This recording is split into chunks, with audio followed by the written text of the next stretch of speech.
Most people fear coming home to an empty house. I came home early, and I wish to God it had been empty. Welcome back to Dad's True Revenge. Grab your snacks, get comfortable, and remember, the people in these stories had every chance to behave themselves. They just chose wrong. Drop a comment and be sure to subscribe. You're going to love it here. Let me tell you something about marriage. After 23 years of sharing a bed, a bank account, and a bathroom with someone, and trust me, the bathroom part is the real test of love, you develop a sixth sense about them. You know when something is off. You feel it before you see it, like a smell in the air that doesn't belong. That Tuesday, I felt it the moment I turned into our street.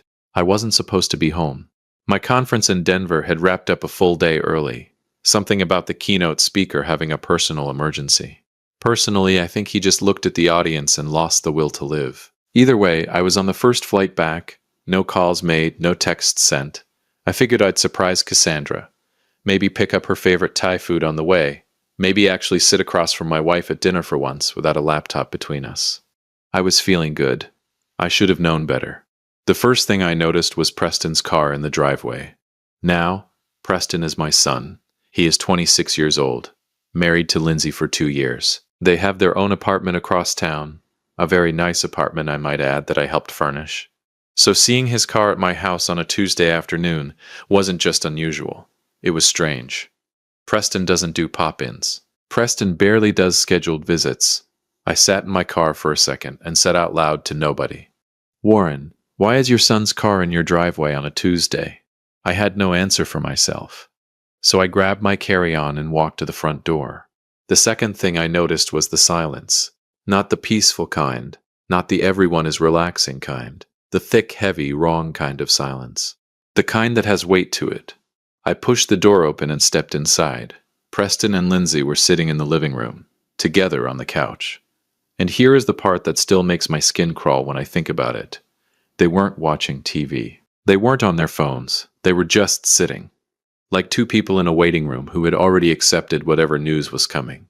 Preston looked up first, and I want you to pay very close attention to what I'm about to tell you, because this is the detail that changed everything for me. He wasn't surprised to see me. Think about that. Your father, who is supposed to be in Denver, walks through the front door a full day early, and you don't even flinch. No wide eyes. No dad. What are you doing here? Nothing. Just a slow blink and a look that I can only describe as calculated. Lindsay smiled. And I'm telling you, that smile had no business being on anyone's face that afternoon. I said, "Preston, what's going on? Where's your mother?" He cleared his throat and said, "Dad, hey, we were actually just about to call you. Were you?"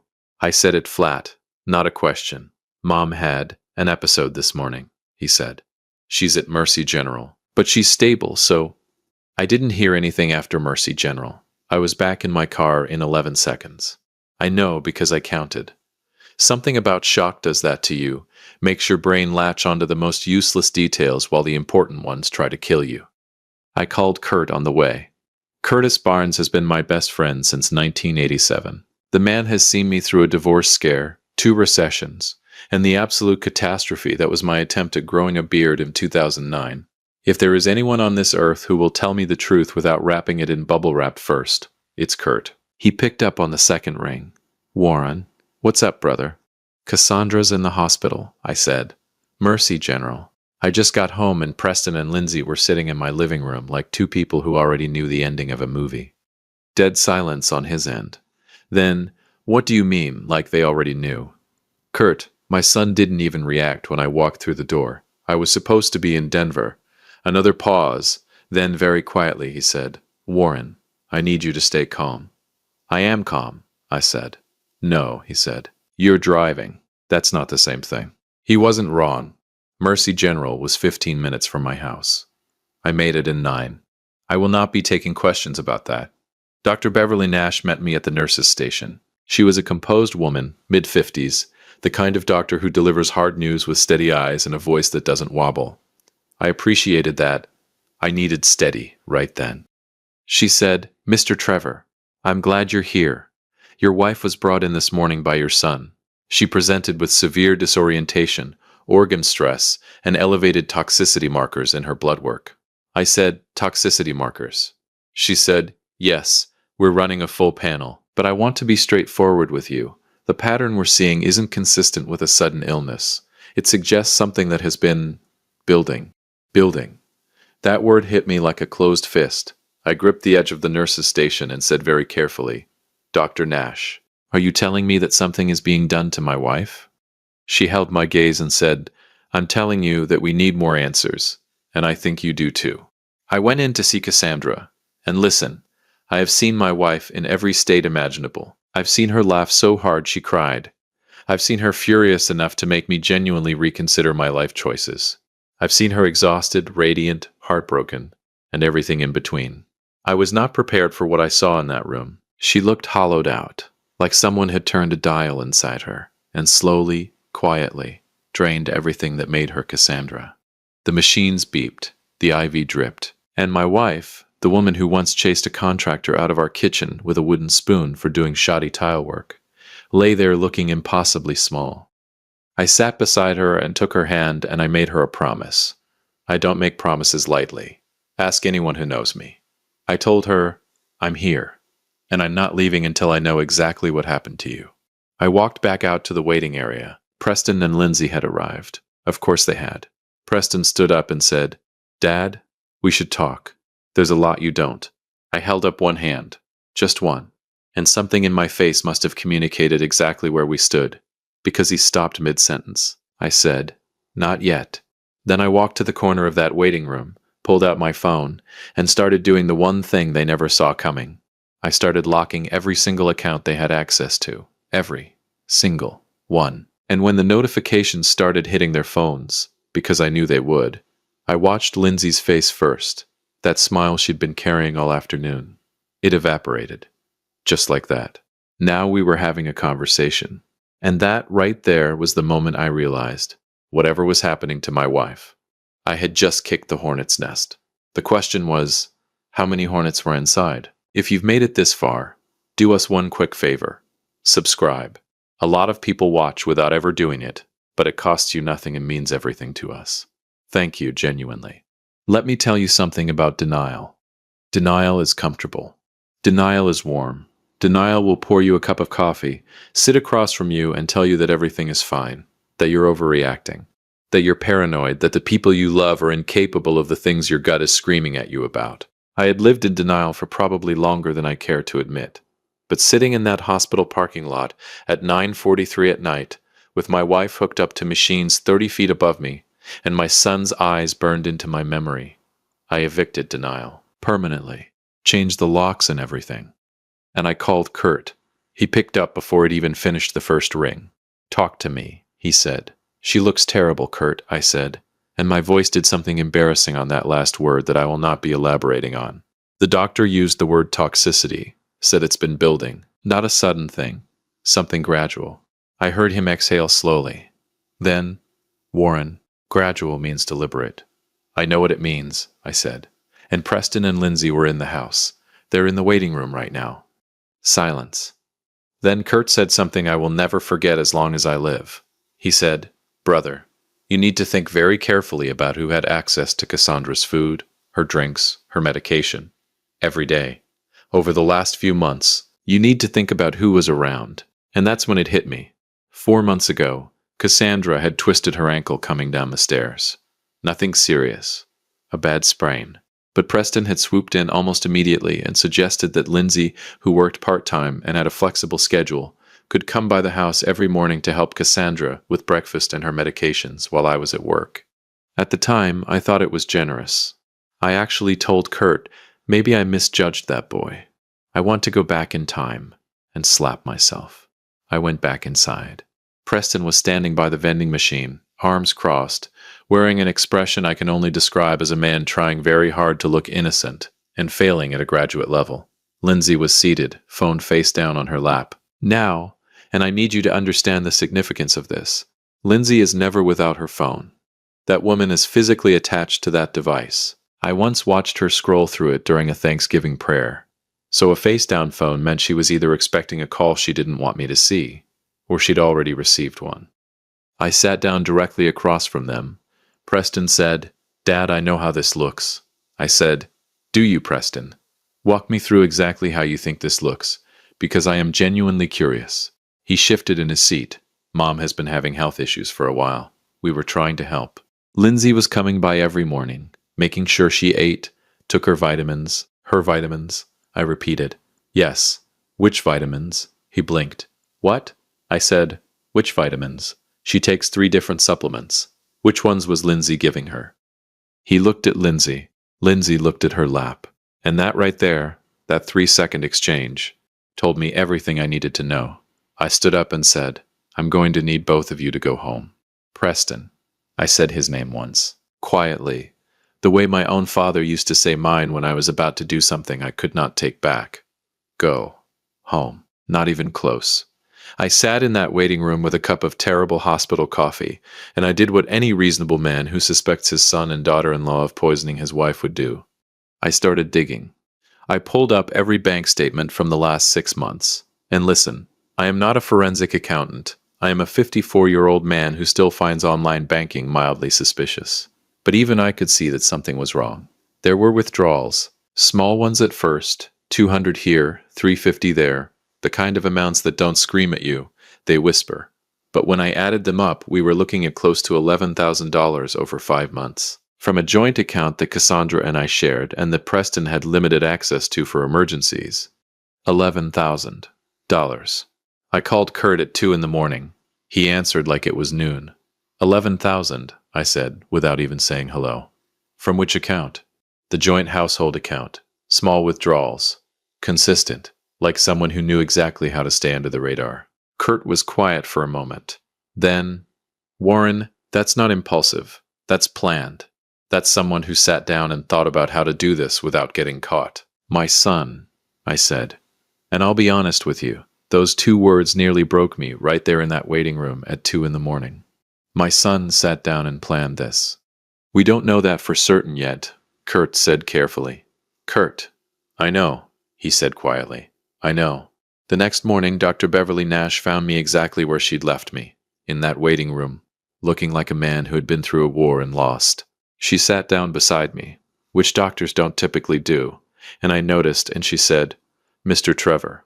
The full panel came back.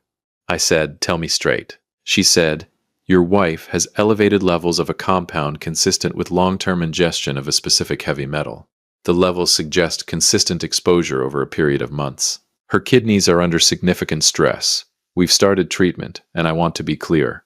We caught this. She has a strong chance of recovery. I closed my eyes, just for a second. Then I said, Dr. Nash, if someone were doing this deliberately, how would they administer it? She paused, then very carefully she said, it could be introduced through food, through drink, through supplements, particularly powder-based ones that dissolve easily and have no distinct taste. I heard Preston's voice in my head. Lindsay was coming by every morning, making sure she ate, took her vitamins.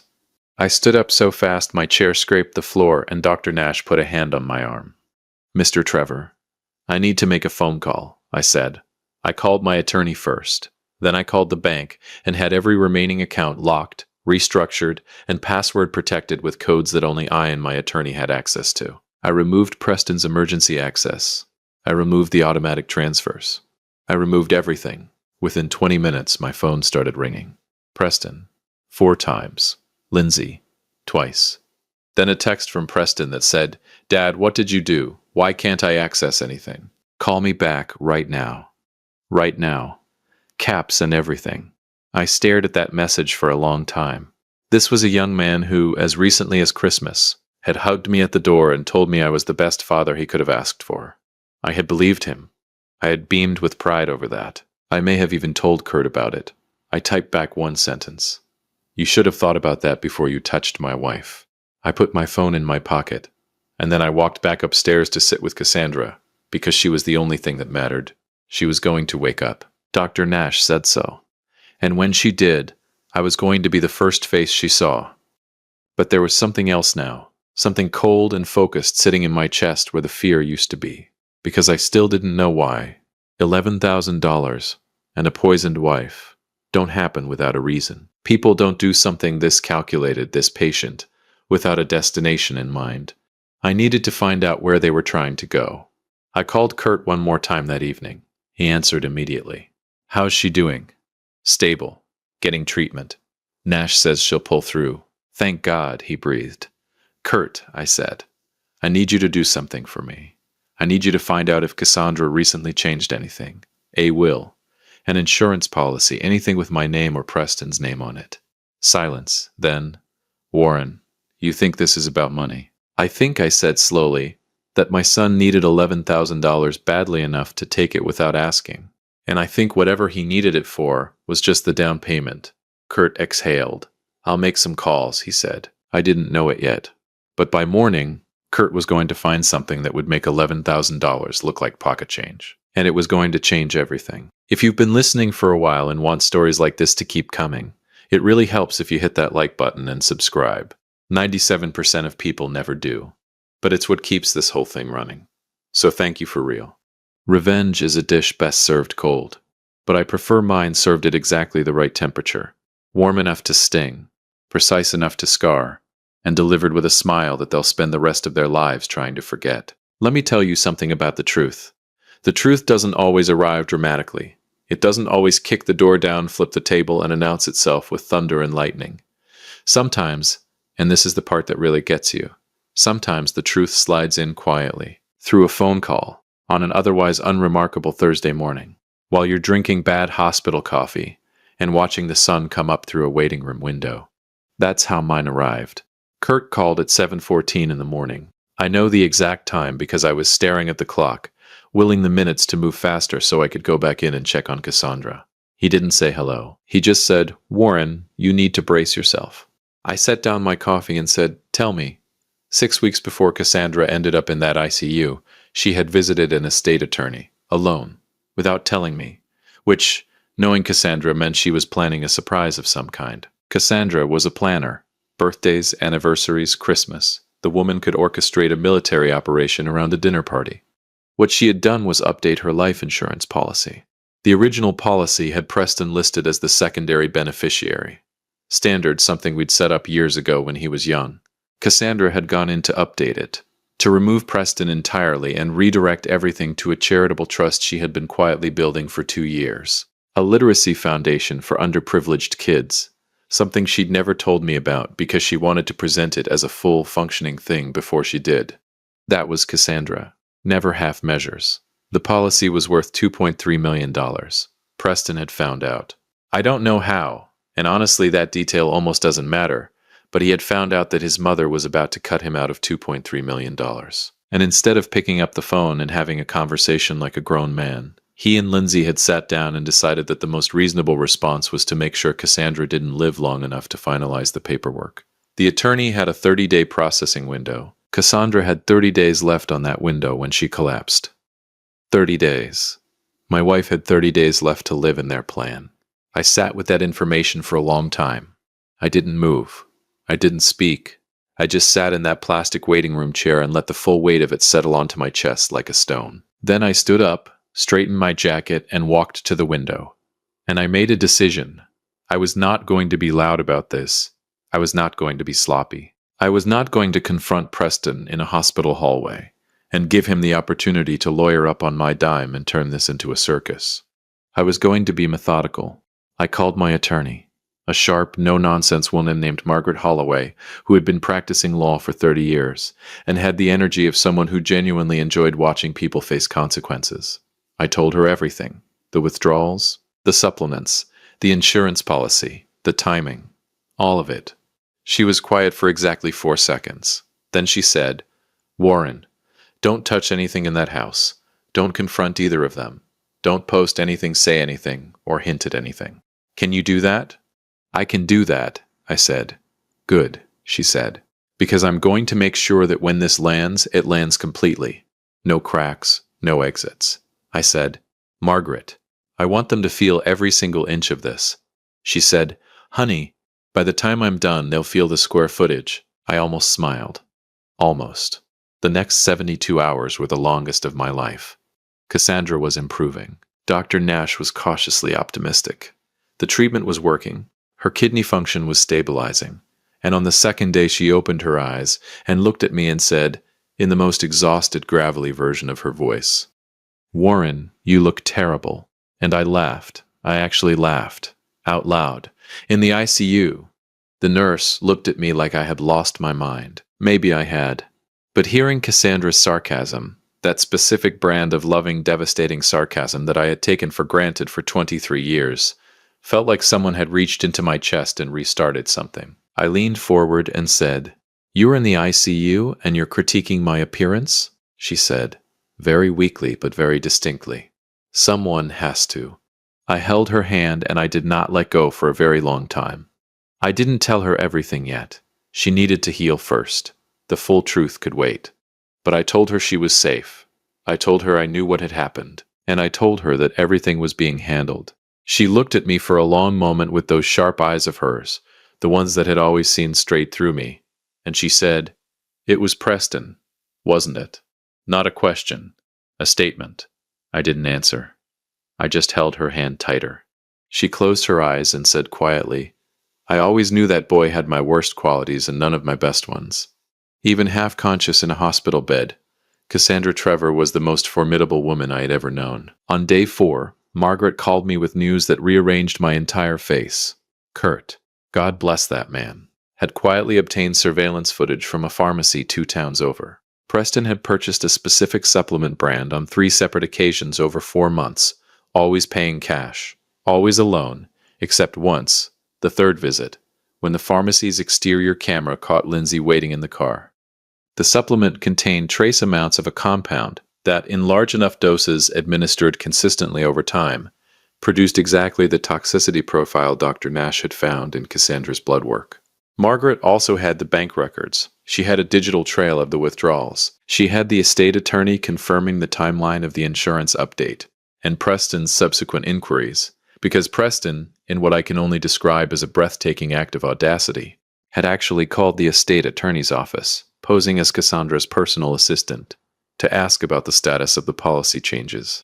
He had left a callback number, his own cell phone number. I will give you a moment to absorb that. My son, this man who had planned a months-long poisoning campaign with the patience of a chess grandmaster, had called the estate attorney from his own personal cell phone. When Kurt told me, I stared at the wall for a full 10 seconds and then said, "Kurt, did I raise a criminal mastermind or a complete idiot?" Kurt said, "Brother, the answer is somehow both." They came to the hospital on day 5. Together, carrying flowers, and wearing the expressions of 2 people who had decided that a charm offensive was their best remaining strategy. Preston walked in first, saw me standing in the corridor, and immediately deployed a smile that did not reach his eyes by approximately 40 miles. He said, "Dad, how is she? We've been so worried." I looked at him, then at Lindsay, then back at him, and I said, "She's awake, she's talking, and she's going to make a full recovery." I watched something flicker behind his eyes. It wasn't a relief. It wasn't joy. It was a very fast, very brief recalculation. The kind a person makes when a plan has failed and they need to figure out what comes next. Lindsay said, "That's such wonderful news, Warren." "The police are on their way," I said, just like that, flat, calm, the same tone I might use to mention that it was supposed to rain on Friday. Preston's face drained of color so fast it was almost medically impressive. He said, "What?" "Margaret Holloway filed everything this morning," I said. "The pharmacy receipts, the bank records, the phone call to the estate attorney, Dr. Nash's toxicology report, all of it, every piece, in a very neat package." Lindsay made a sound that I can only describe as a person's composure physically leaving their body. Preston said, "Dad, just listen for 1 second, okay? Just let me. Because I am, despite everything, his father. There is nothing you can say to me right now. There is not a sentence in the English language that covers this. So I need you to stop talking." He opened his mouth. I closed it. I opened it again. I said, "The flowers are nice, though. Cassandra will appreciate them from someone else." They were arrested in the hospital parking lot. I watched from the window. Margaret had timed it with the precision of a woman who understood that optics matter. They were still holding the flowers when the officers approached. Preston tried to talk his way through it, because Preston has always believed that his voice is his most powerful tool. Lindsay went quiet in a way that suggested she was already calculating a plea arrangement. Kurt appeared beside me at the window. I don't even know when he arrived. He just materialized the way he always does when things matter most. We stood there together and watched. He said, "How do you feel?" I thought about it honestly, and I said, "Like I aged 10 years in 5 days. Like I want to sleep for a month. Like I am simultaneously the saddest I have ever been and the most certain I have ever felt about anything in my life." Then he said, "And Cassandra?" I looked back toward her room down the corridor. Through the small rectangular window in her door, I could see the shape of her in the bed, the monitors, the soft light. I said, "Cassandra is going to be fine. Cassandra was always going to be fine. She's the toughest person I know, and she married me, which proves she can survive anything." Kurt laughed. A real one. It bounced off the corridor walls, and for just a moment the weight lifted. 3 months later, Cassandra came home. She walked through the front door of our house on a Saturday morning in October, when the light was doing that golden thing it does in fall, and she stood in the hallway and looked around like she was cataloging everything she had almost lost. Then she turned to me and said, "Warren, the kitchen needs repainting." I said, "Absolutely not. I just painted it 2 years ago." She said, "It's the wrong shade of white. There is only one shade of white, Cassandra." "That," she said, pointing at the wall with the authority of a woman who had stared down death and won, "is not white. That is the color of a bureaucratic apology." I looked at the wall. I looked at her. I pulled out my phone and called a painter. Preston and Lindsay faced charges of attempted murder, conspiracy, and financial fraud.